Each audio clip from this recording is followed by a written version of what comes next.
യേശുവിൽ ഏറ്റവും അനുഗ്രഹീതരായ പ്രിയപ്പെട്ടവരെ, ഉപവാസത്തോടെയുള്ള പ്രാർത്ഥനയിലാണ് നാം പങ്കെടുത്തുകൊണ്ടിരിക്കുന്നത്.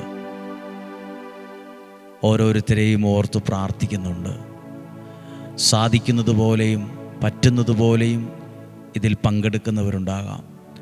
സാഹചര്യങ്ങൾ അനുകൂലമല്ലാത്തത് കൊണ്ട് ഉപവാസമോ പ്രാർത്ഥനയൊന്നും എടുക്കാത്തവരും കാണും. നിങ്ങളെക്കൊണ്ട് കഴിയുന്ന പോലൊക്കെ ഈ പ്രാർത്ഥനയിൽ പങ്കെടുക്കുക. സ്നേഹത്തോടെയും വിശ്വാസത്തോടെയും നിങ്ങൾക്ക് വേണ്ടി പ്രാർത്ഥിക്കുന്നു. ഈ വചനം കേൾക്കുന്ന ഓരോരുത്തരോടും പറയാനുള്ളൊരു കാര്യമുണ്ട്. ഈ പ്രാർത്ഥനയും ഈ വചനവും എങ്ങനെയോ അബദ്ധത്തിൽ കേൾക്കുന്നവരല്ല നിങ്ങൾ. എങ്ങനെയോ അബദ്ധം പറ്റി കണ്ടതും കേട്ടതുമല്ല. ദൈവത്തിൻ്റെ ഒരു പ്ലാൻ, ഒരു പദ്ധതി നിങ്ങളെപ്പറ്റി ഉള്ളത് കൊണ്ടാണ്. ഇതൊരു അബദ്ധം പറ്റി കണ്ടതാ, യാദൃശ്ചികമായിട്ട് കേട്ടുപോയതാ അല്ല. ഇത് ദൈവത്തിൻ്റെ പദ്ധതിയിൽപ്പെട്ടത് കൊണ്ടാണ്. ഈ ആലയത്തിൽ പ്രാർത്ഥിക്കാൻ ആളുകൾ വരുന്നുണ്ട്. പ്രാർത്ഥിക്കാൻ, ധ്യാനത്തിൽ പങ്കെടുക്കാൻ ആളുകൾ വരുന്നുണ്ട്. ചിലർ പറയും ഞങ്ങൾ അബദ്ധത്തിൽ വന്നു പോയതാ. ഞങ്ങൾ വിശ്വസിക്കുന്നൊരു കാര്യം, കാലുള്ളത് കൊണ്ട് നടന്നു വന്നത് മാത്രമല്ല, പൈസയുള്ളത് കൊണ്ട് വണ്ടി ഓടിച്ചിങ്ങ് വന്നു എന്ന് മാത്രമല്ല, കാലുള്ളത് കൊണ്ടോ പൈസയുള്ളത് കൊണ്ടോ സമയമുള്ളത് കൊണ്ട് മാത്രം വന്നതല്ല, നിങ്ങളെപ്പറ്റി ദൈവ പദ്ധതി ഉള്ളത് കൊണ്ട് കൂടി വന്നതാണ്. നിങ്ങളെപ്പറ്റി ദൈവത്തിൻ്റെ പദ്ധതി ഉള്ളത് കൊണ്ട് വന്നതുകൂടിയാണ്. ഈ വചനം കേൾക്കുന്ന ഒരാളെപ്പോലും ദൈവം തള്ളിക്കളഞ്ഞതല്ല. ഈ വചനം കേട്ട് പ്രാർത്ഥിക്കുന്ന ഒരാളെപ്പോലും ദൈവം തള്ളിക്കളഞ്ഞവരല്ല. ദൈവത്തിൻ്റെ പദ്ധതിയുള്ളവരാണ്, ദൈവത്തിൻ്റെ സ്നേഹമുള്ളവരാണ്, ദൈവത്തിൻ്റെ കാരുണ്യത്തിൽ നിൽക്കുന്നവരാണ്. ഒന്നും നിസ്സാരമല്ല. ഇതെല്ലാം ദൈവ പദ്ധതിയുടെ ഭാഗമാണ്. എല്ലാവരെയും ഓർക്കുന്നു. മനസ്സിടിഞ്ഞ് വിഷമിക്കുന്നവർ കാണും. സങ്കടപ്പെട്ട് ഭാരമനുഭവിക്കുന്നവരുണ്ടാവും. വലിയ പ്രതിസന്ധികളിലൂടെ കടന്നു പോകുന്നവരുണ്ട്. വലിയ ദൈവാനുഗ്രഹം പ്രതീക്ഷിക്കുന്നവരുണ്ട്. എല്ലാവരെയും ഓർത്ത് ദൈവസന്നിധിയിൽ ഇപ്പോൾ പ്രാർത്ഥിക്കുന്നു. ദൈവമേ, അങ്ങയുടെ അത്ഭുതകരം നീട്ടണമേ. ഈ ജനത്തിനു വേണ്ടി അങ്ങയുടെ അത്ഭുതകരം നീട്ടണമേ. ദൈവത്തിൻ്റെ വലിയ സഹായം ഇവർക്ക് അനുഭവിക്കാൻ ഇടയാകട്ടെ. ദൈവത്തിൻ്റെ കരുണ ഇവർക്ക് അനുഭവിക്കാൻ ഇടയാകട്ടെ. പ്രാർത്ഥിക്കുകയാണ്.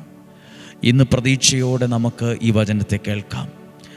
മർക്കോസിൻ്റെ സുവിശേഷം 4-ാം അധ്യായം 37 മുതലുള്ള വാക്യം ഞാൻ വായിക്കുകയാണ്. പരിചിതമായ ഈ വചനം വായിക്കുകയാണ്.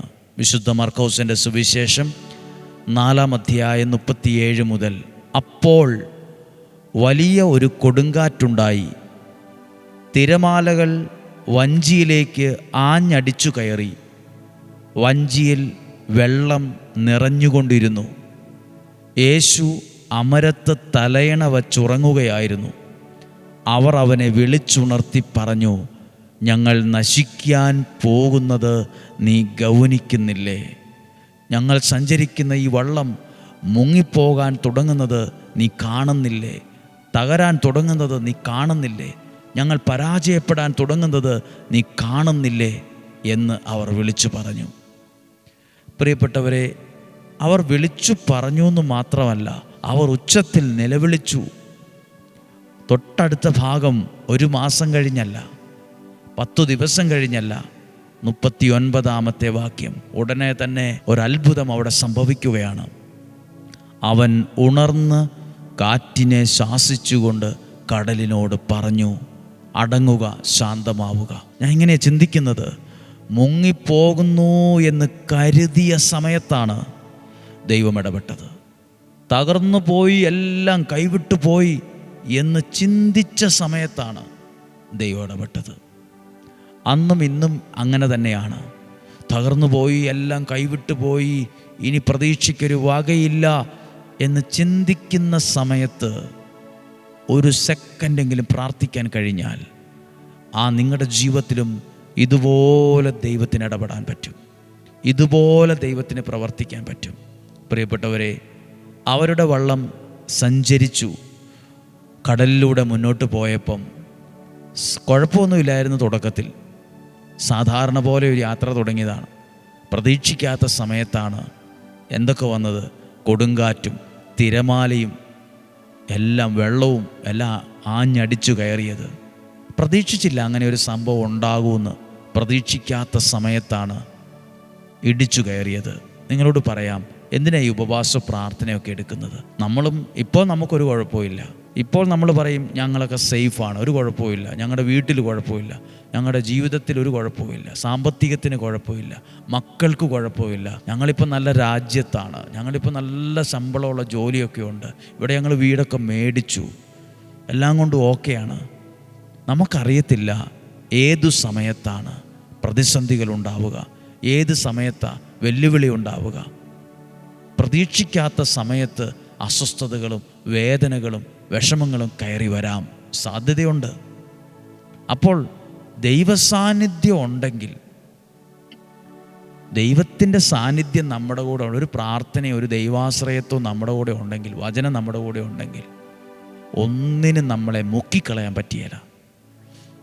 മുങ്ങിപ്പോകുന്ന പോലെയും തകർന്നു പോകുന്ന പോലെയും നശിച്ചു പോകുന്ന പോലെയൊക്കെ അങ്ങ് തോന്നും, പക്ഷെ ഒന്നും സംഭവിക്കുകയില്ല.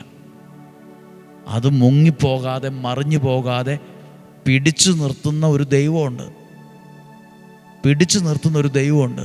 സ്കൂള് തുറക്കുന്നതിന് മുമ്പ് കുട്ടികൾക്ക് വേണ്ടിയൊക്കെ പ്രാർത്ഥിക്കുന്നതിൻ്റെ ഉദ്ദേശം, പഠിക്കുന്ന സ്കൂള് കോളേജൊക്കെ, അവിടെ പലതും ജീവിതത്തിൽ അടിച്ചു കയറി വരാം.